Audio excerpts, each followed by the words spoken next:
asados, sopas, guisos. Las posibilidades son infinitas. Solo hay que echar los ingredientes en la olla de cocción lenta y olvidarse de ellos mientras seguimos con nuestras tareas diarias. ¿Te parece un sueño hecho realidad?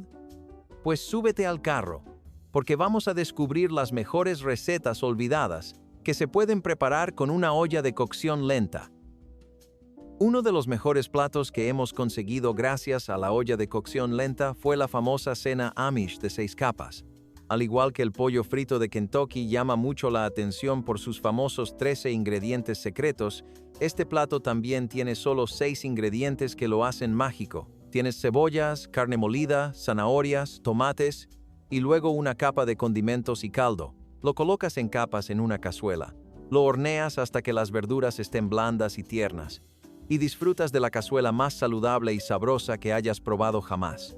Es sencillo, ¿verdad? Ese consejo ha llevado a los reyes a sus imperios y te llevará a una cena maravillosa si lo sigues. No es necesario cocinar nada previamente, ya que todo se prepara en una sola cazuela. Este plato se asocia con los Amish porque, como habrás adivinado, se hizo muy popular en esas comunidades y lugares con tradiciones agrícolas. Cada vez más personas comenzaron a adoptarlo cuando se interesaron por las diferentes cocinas de las distintas comunidades de Estados Unidos, como las tradiciones Amish y del Medio Oeste. La época en la que este plato se hizo popular, entre los años 50 y 70, fue un periodo marcado por el aumento de la población y la tasa de natalidad. Las familias eran más numerosas y las formas baratas y asequibles de alimentar a todos tuvieron un éxito inmediato entre las masas. Esta es probablemente la mejor prueba de lo fácil que puede ser cocinar con una olla de cocción lenta, cuando cocinar se vuelve tan sencillo que tu plato se llama pollo sin mirar, porque, literalmente, ni siquiera necesitas echarle un vistazo, sabes que tienes que invertir en una de estas maravillas. Este plato toma pechugas de pollo y hace magia con ellas. Pero las verdaderas estrellas son los productos enlatados. Se ponen champiñones y sopas enlatados en un plato con caldo. Se cubren con papel de aluminio y se hornean. El arroz absorbe todo el líquido y el pollo se impregna de ese delicioso sabor. Se vuelve muy blando en el proceso, lo que significa que es perfecto para hincarle el diente después de un largo día. Se hizo popular porque era una de esas recetas en las que solo había que echar los ingredientes y hornear. No costaba nada, no había que sudar para prepararlo, y todo lo necesario para hacerlo se podía encontrar en la tienda más cercana. La cultura de los guisos en general comenzó a dispararse entre los años 50 y 80, y este era uno de los platos básicos de la época. Es una situación en la que todos ganan cuando los clásicos de tu país se vuelven aún más fáciles y accesibles gracias a nuevas y ingeniosas máquinas. Y la gente sin duda aprovechó ese hecho todo lo que pudo. Vamos a continuar con el espectáculo de los guisos con el pollo alpino. Este se hizo popular más o menos por las mismas razones que los otros dos. Sin embargo, tenía un toque extra que ellos no tenían, y era la adición de queso suizo. Los estadounidenses nunca se cansan de un plato si lleva una buena ración de queso, así que no debería sorprenderte que este se haya quedado grabado en la mente de los comensales y las familias como el pegamento. El pollo alpino suele llevar crema de champiñones y pan rallado, o una mezcla para relleno en capas en un plato que se cocina hasta que el queso se derrite. También lleva las típicas pechugas de pollo, pero algunas personas prefieren los muslos. Alcanzó su máxima popularidad durante la posguerra, cuando la gente empezó a buscar más facilidad en la cocina en lugar de sudar la gota gorda después de un día en la cocina. ¿Sabes que cuando cocinas algo, rara vez te apetece comerlo inmediatamente? Es porque cocinar es una tarea agotadora, pero no tiene por qué ser así. Gracias a cosas como las ollas de cocción lenta y recetas como el pollo alpino, que devuelven la diversión a la comida y te permiten descansar y recargar energías. Además, este plato realmente entusiasmaba a la gente, y eso es algo que siempre quieres tener en tu repertorio. Este plato se hizo popular precisamente por las razones que imaginas. Sí, conquistar a tu pareja a través de su estómago es una buena forma de casarte antes del otoño. Conquista a tu pareja. Los frijoles horneados son un método probado y comprobado. Quiero decir, no se gana un apodo como ese por nada, ¿verdad? Normalmente se sirven como acompañamiento de salchichas, bratwurst o hot dogs, o como guarnición de un plato principal más propio de una barbacoa. Los frijoles se preparan con carne molida, cebolla y pimientos, por lo que son el acompañamiento perfecto para cualquier plato salado o picante. Una de las mejores salsas para acompañarlos es la salsa Texas Pete, pero cualquier tipo de tabasco funciona. Si tienes tocino ahumado con madera dura, eso es lo que recomiendan los libros de cocina, junto con el condimento Taco Bell. En cuanto a los frijoles, cualquier tipo de frijoles enlatados sirve, pero si buscas una recomendación específica que realmente resuma el perfil de sabor de mediados del siglo XX, entonces deberías optar por los frijoles horneados originales de Bush. De cualquier manera, te lo pasarás muy bien con ellos. Intenta prepararlos para alguien especial en una velada romántica, y tal vez también tengas suerte en otros aspectos. Si oyes campanas de boda gracias a este plato, sabrás que has hecho un gran trabajo. El cassoulet de cerdo era lo que se preparaba para las comidas diarias si se quería incluir el cerdo en la dieta semanal. El cassoulet de cerdo llevaba paleta de cerdo o salchichas en particular, y algunos de los ingredientes típicos que se suelen ver en los platos salados: tomates, cebollas, ajo, todos los ingredientes habituales, excepto que en esta ocasión se utilizan alubias blancas, como las alubias Great Northern. La razón por la que se utiliza una olla de cocción lenta, especialmente para este plato, es que se trata de un guiso y la carne de cerdo debe dorarse. Se puede añadir pan rallado para darle un toque crujiente, pero eso altera un poco el carácter del guiso, por lo que la gente solía prescindir de él. En cuanto al sabor, es totalmente salado y no lo oculta en absoluto. La cocción lenta permite que todo se combine en un perfil enorme que parece estar compuesto por muchos sabores diferentes, en lugar de muchos sabores que compiten por destacar. Cuando era popular, la carne de cerdo era mucho más asequible que hoy en día, y el hecho de que se pudiera preparar en forma de guiso o de cazuela significaba que muchas familias le daban mucho uso. Se adaptaba a los gustos de casi todas las zonas prolíficas del país, como California, el Pacífico o el Sur, y era ideal para saciar el apetito de todos. Si echamos un vistazo a cómo las albóndigas de puercoespín se hicieron famosas, la respuesta es bastante fácil, amigo mío. Se toman alimentos enlatados, una salsa que se simplifica para el uso diario y albóndigas económicas y de alta calidad, y se tiene un éxito asegurado a los ojos de la gente. Este platillo no cuesta nada de preparar y requiere lo más sencillo. Probablemente sean cosas que ya tienes en casa, para ser sinceros. ¿Cuántas veces nos encontramos sin cebollas o arroz? La salsa puede resultar un poco complicada si no estás acostumbrado a ella, pero cualquier salsa de tomate enlatada también serviría. En definitiva, es un plato muy fácil de preparar para principiantes. Se popularizó porque entre los guisos, los pasteles de carne y los asados, la gente necesitaba algo diferente, pero lo suficientemente similar como para poder prepararlo a diario. Lo que acabaron encontrando fueron las albóndigas de puercoespín, entre otras muchas cosas. Pero la receta está prácticamente olvidada hoy en día. Ya no se ve mucho en los hogares, probablemente porque los precios son mucho más altos que antes, y porque, además, ha habido un aumento masivo de la cultura de la comida para llevar sus días de gloria en las décadas de 1950 y 1970. Son ahora historia antigua.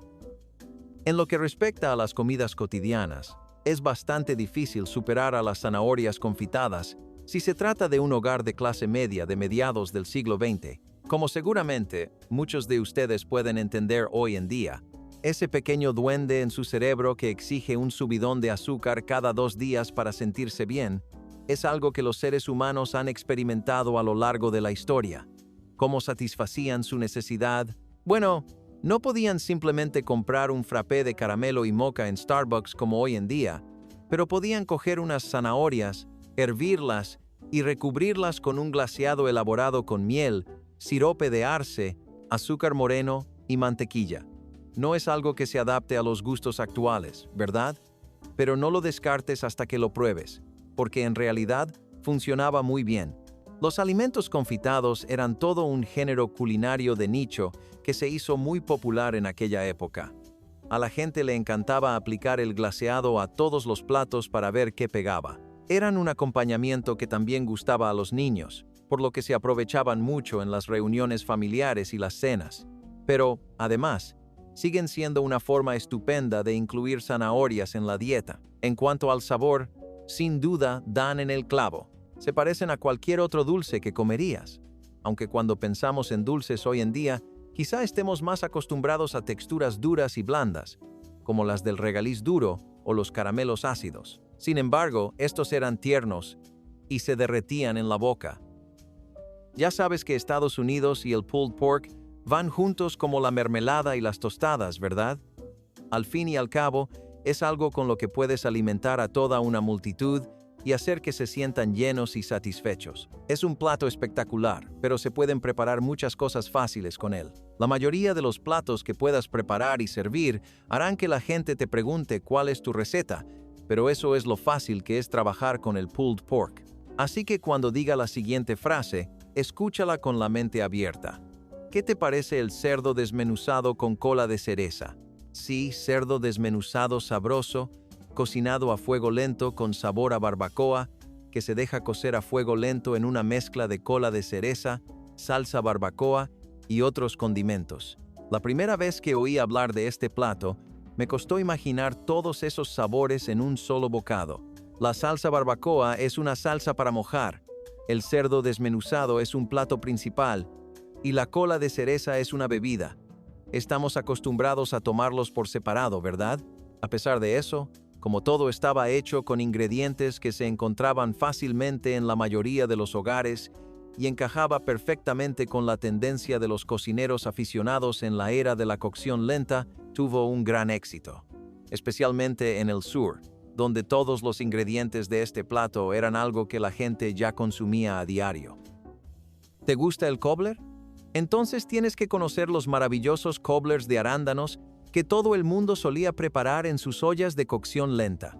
No es ningún secreto que el cobbler es un postre cotidiano en la mayoría de los hogares estadounidenses, y lo ha sido desde antes de que tú o yo naciéramos.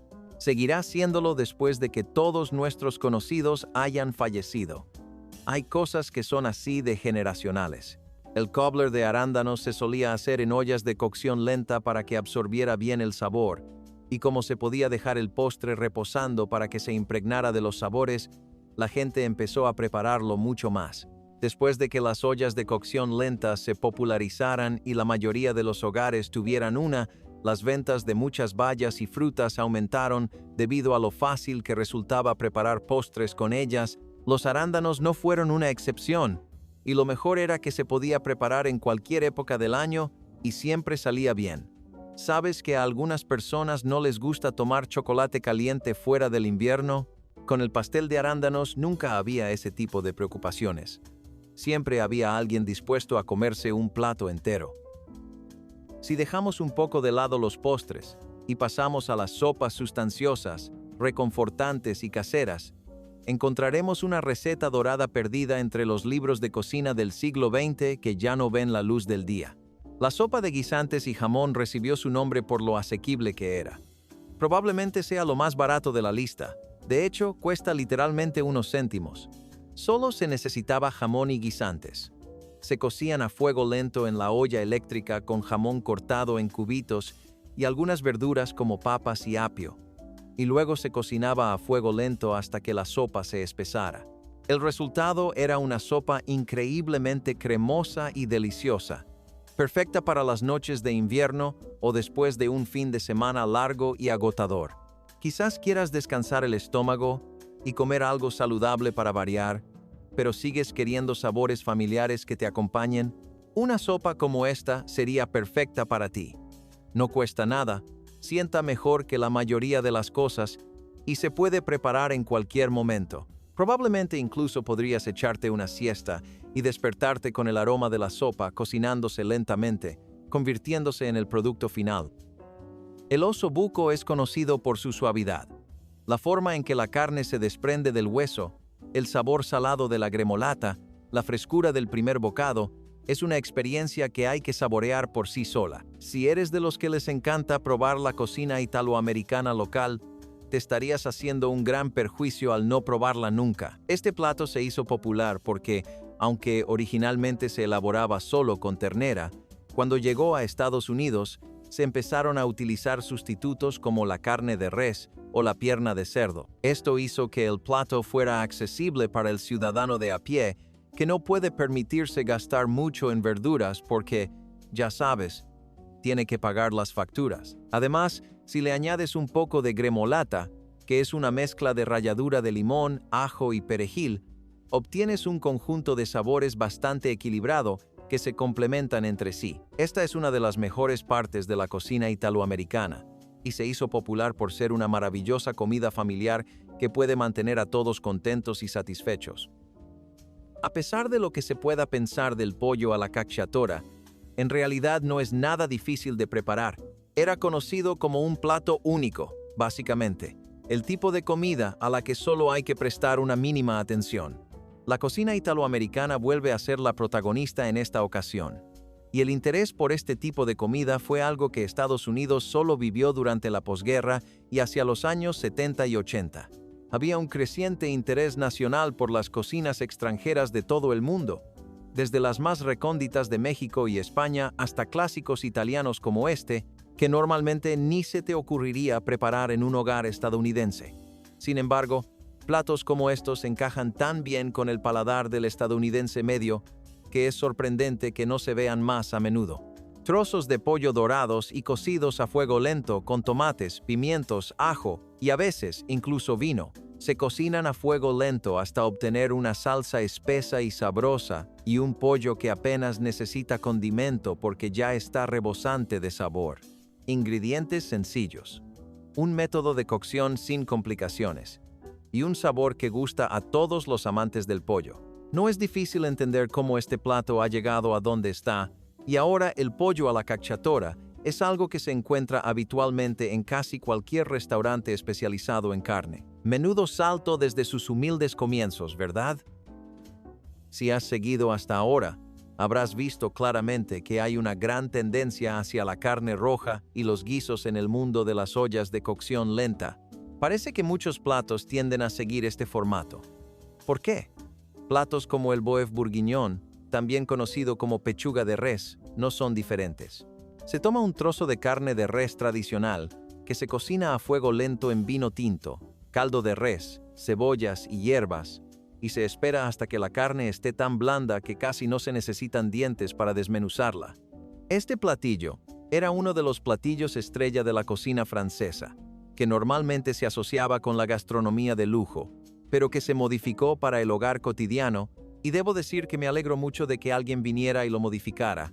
No sabría cómo actuar sin mi ración semanal de pechuga de res, especialmente por lo bien que resalta las setas. Un platillo que combina bien con las setas es uno que hay que llevar siempre en el corazón. Nada representa mejor una comida cotidiana que una sopa, y nada ayuda más a que una comida cotidiana sobreviva que añadirle jamón. Ese fue el razonamiento detrás del minestrone de jamón, que se ganó la simpatía de la gente por ser una sopa muy versátil. Después de la recesión y la posguerra, surgió un amor nacional por la comida práctica y versátil. La población estaba demasiado acostumbrada al racionamiento y a aprovechar al máximo todo, por lo que, incluso cuando los tiempos se relajaron y las cosas se calmaron, con todas las nuevas tecnologías en desarrollo, como las ollas de cocción lenta, la gente seguía sin poder abandonar ese hábito.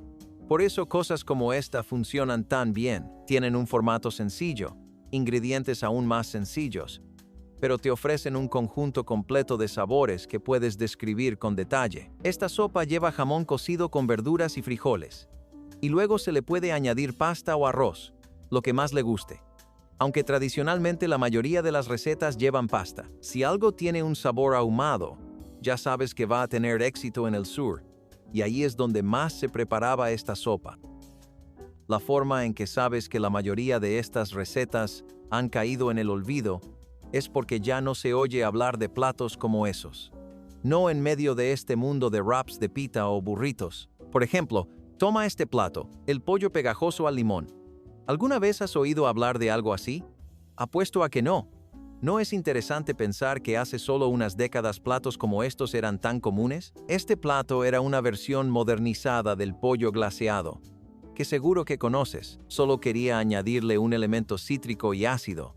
Y eso se consiguió gracias a la mezcla de miel, salsa de soja y cítricos, que hizo que el glaseado fuera realmente memorable. La mayoría de los glaseados eran dulces o muy ahumados, por lo que no había mucho donde elegir para los aficionados a los sabores intermedios, ácidos y picantes. Este plato llenó ese vacío en muchas personas, ya que era una forma estupenda de hacer algo nuevo con los muslos y contramuslos de pollo de siempre. Lo mejor era que se podía obtener una salsa diferente dependiendo de la fruta que se utilizara. A veces se podían usar naranjas, pero se obtenía un sabor completamente diferente si se usaba lima en su lugar. Por eso a los niños en particular les encantaba este plato, porque se podía preparar de muchas maneras diferentes y seguir obteniendo un resultado adictivo, que además era nutritivo. El rendang de res era uno de los platos estrella de la gastronomía neoyorquina. Podías ir a cualquier barrio de Queens conocido por su carne de res y tenían rendang, pero no solo en Nueva York. También en San Francisco y Los Ángeles, y en el primero estaba el distrito de Tenderloin, donde reinaban los platos a base de carne. La década de 1970 fue el apogeo del rendang de res, y eso se debió a que por entonces era fácil de preparar en casa. La gente podía disfrutarlo sin ir a un restaurante, gracias a las ollas de cocción lenta. Para preparar el rendang se utilizaba pechuga de res, pero la magia estaba en realidad en esta pasta de especias, que consistía en limoncillo, jengibre, ajo, chiles y cúrcuma. Suena a mucho, pero es el ingrediente auténtico, y seguro que te sorprenderá, independientemente del platillo al que lo añadas. El rendang está lleno de sabores cálidos y es tan sabroso como puede serlo, además de que la capa caramelizada de la carne es la guinda del pastel. Se suele servir con arroz, así que si alguna vez te apetece comer algo sacado de una animación de los 80, puedes preparar un poco de rendang. Se acerca bastante.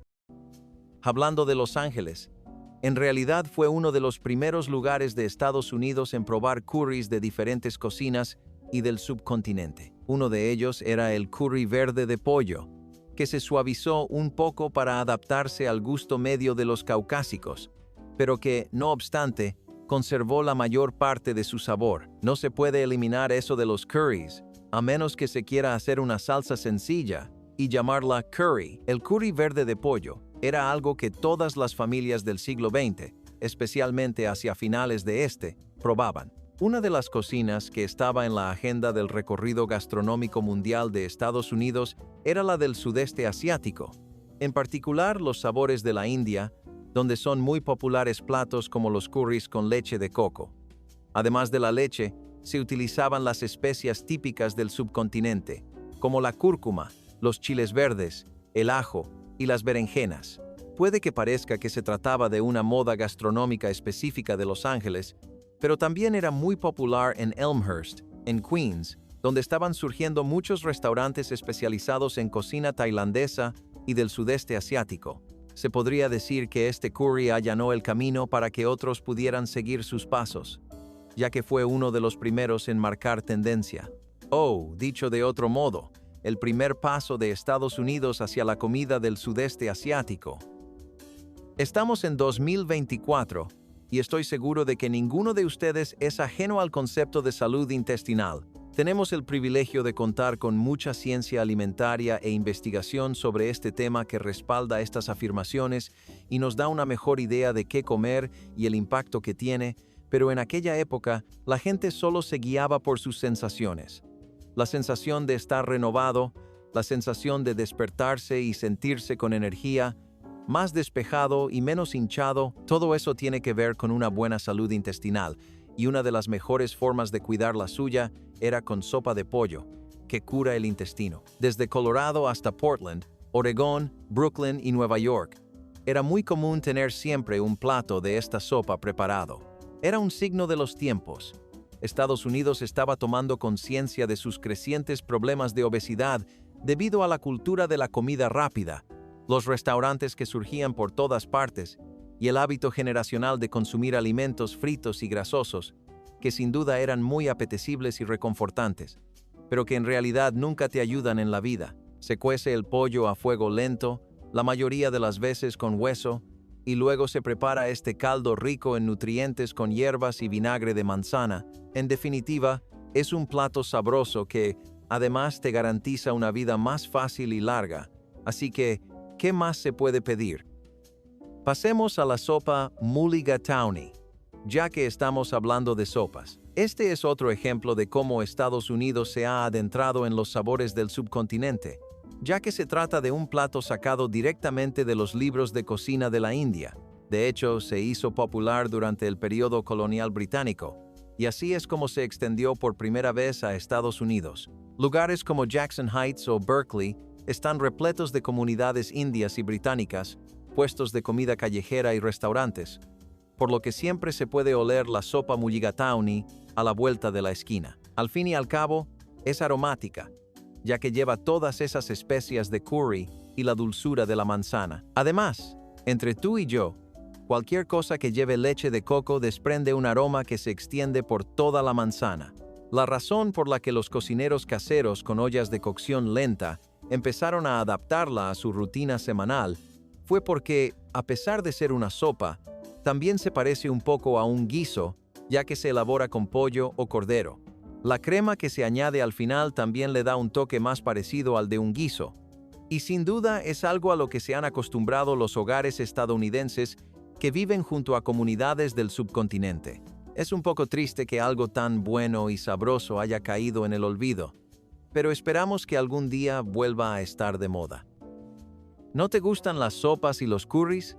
Pasemos al lado indonesio, donde podemos encontrar recetas populares como el pollo satay, que solía ser protagonista de la mayoría de los libros de cocina en su día. Los Ángeles tiene una zona conocida como Thai Town, y San Francisco también tiene su propio Chinatown. Menciono estos lugares porque sirvieron de punto de partida para que platos y cocinas como estos se dieran a conocer y se extendieran a un público más amplio en Estados Unidos. En la mayoría de los casos, estos platos lograron ganarse un nicho de seguidores, pero ahí estaba el problema. Siempre se quedaron en ese nicho porque nunca duraron lo suficiente como para entrar en la corriente principal.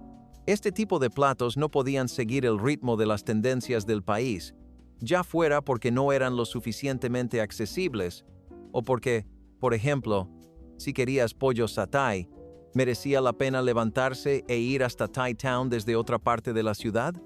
Por eso era tan bueno tener ollas de cocción lenta cuando finalmente se empezaron a fabricar en serie. El pollo satay se suele asar a la parrilla, pero se puede cocinar a fuego lento y dejar marinar en una salsa hecha de cúrcuma, cilantro y limoncillo, así como pasta de chile. Si realmente quieres darle un toque más americano, siempre puedes asarlo un poco más después de la cocción lenta, ya que se sirve en brochetas, pero el plato queda muy bien incluso si solo lo cocinas en una olla de cocción lenta.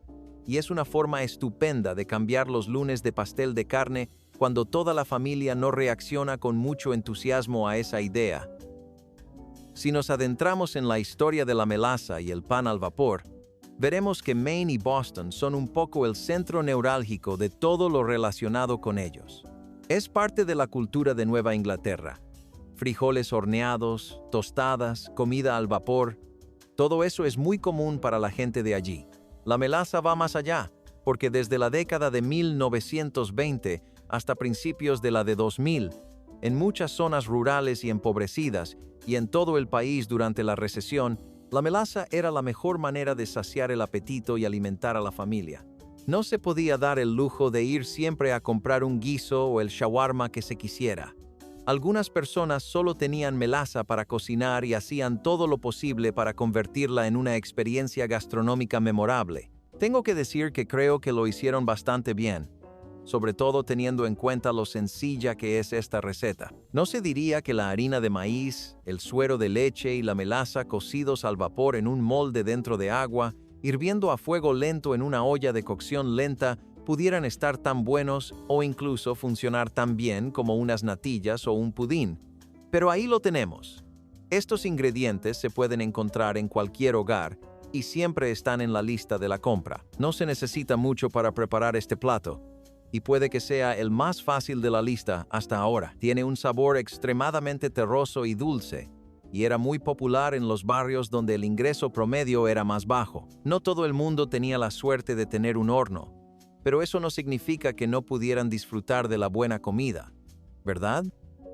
Parece que, vayas donde vayas, en Estados Unidos, el impacto de los franceses se nota a kilómetros de distancia. Hay quien discute afirmaciones como esa, y a ellos les digo, ¿por qué eran tan populares tantos platos como el coq au vin a mediados del siglo XX? ¿Por qué la chef Julia despertó literalmente la curiosidad de todo el país por su cocina? ¿Por qué hay tantos restaurantes que intentan emular esta cocina? La prueba está en el pudín. En cualquier caso, hay pocas culturas que sean mejores para inspirar la gastronomía que la francesa, y tiene sentido que un crisol cultural como Estados Unidos siempre se haya inclinado por su cocina. Desde los presidentes hasta la gente común, a todo el mundo le encantan los platos mezclados con vino tinto y ese toque francés al que todos estamos tan acostumbrados. El coq au vin es sin duda uno de ellos, ya que se estofa un gallo en vino tinto con champiñones y tocino, y luego se cocina a fuego lento hasta que todo se mezcla. Lo ideal es que el pollo adquiera el sabor de todos los demás ingredientes, hasta el punto de que el sabor original de la carne quede totalmente disimulado. Tiene un sabor increíblemente intenso, y el guisado lo potencia aún más. Lugares como Delmónicos en Nueva York o muchos restaurantes franceses en San Francisco siempre sirven platos como este, y desde que se popularizaron las ollas de cocción lenta, la gente también puede prepararlo en casa. Así que aquí tenemos una cocina que hasta ahora no había aparecido en la lista. La cocina alemana. Concretamente, nos referimos al auténtico Schwarzrouladen de ciudades del Medio Oeste, como Milwaukee, que a mediados del siglo XX tenía una gran población de inmigrantes alemanes. Los patriotas tenían los domingos de cazuela, pero los alemanes estadounidenses siempre comían rouladen al final del fin de semana. A primera vista, se podría pensar que se trata de algún tipo de plato de carne enrollada o con salsa, pero nada más lejos de la realidad. Este rouladen suele llevar pepinillos, cebollas y mostaza, y la carne se enrolla con estos ingredientes. A continuación, los rollos se doran y se cocinan a fuego lento durante mucho tiempo en una salsa de caldo de carne, y al final se acompañan con albóndigas y papas para obtener un plato casero que satisface todas las necesidades. Aquí te espera un torbellino de sabores. En serio, es un plato para todos los gustos. La carne y la salsa aportan el sabor salado, las verduras añaden notas ácidas, y el método de cocción lenta realmente destaca aquí, ya que aporta ternura a la carne, que combina muy bien con la espesura de la salsa y las papas, y las albóndigas como acompañamiento. Es uno de esos platos en los que todo es un esfuerzo de equipo obvio y funciona. Es elaborado porque tiene que serlo, no porque intente ser demasiado complicado para parecer sofisticado. Así es como sabes que estás a punto de sentarte a disfrutar de una comida de verdad. Voy a llevaros a todos a dar una vuelta por el paladar de un alemán por última vez mientras aún os tengo aquí. ¿Recuerdan que acabo de repasar las zonas con mayor número de inmigrantes alemanes? Algunas de ellas, como Pennsylvania Dutch Country, Chicago y Baltimore, tenían un plato único que era incluso un secreto bien guardado en su época de esplendor. Se trata del Sauerbraten, carne de res marinada en vinagre, azúcar y agua con especias que se deja reposar durante varios días. Luego, se cocina a fuego lento y se guisa aún más, y se sirve con una salsa hecha con el adobo, antiguo de toda América, por lo que derivados como el pudín de pan de manzana y nueces también gozaban de gran popularidad. Era una comida cotidiana en el mismo condado holandés del que acabamos de hablar, y era una forma estupenda de aprovechar el pan duro sin desperdiciarlo. Lo único que se necesitaba era canela y nuez moscada. Y lo mejor de este plato, tanto en la época de la recesión como en la posguerra, era que permitía aprovechar hasta el pan duro que había en casa. Poder preparar una comida con ingredientes que ya no se consideraban buenos es una forma estupenda de controlar el presupuesto y seguir sirviendo la cena, y por eso este plato apareció en tantos libros de cocina. Quizás parte de ello fue una estrategia del gobierno. Quizás fue simplemente que todo el mundo fue un buen samaritano y transmitió sus conocimientos. En cualquier caso, Este delicioso y dulce pudín de pan es un salvavidas para muchos, y la cocción lenta hace que todo el proceso de preparación sea prácticamente automático. ¿No crees que las ollas de cocción lenta son la varita mágica de la cocina? Si te ha gustado este video, dale a me gusta y suscríbete para ver más contenido.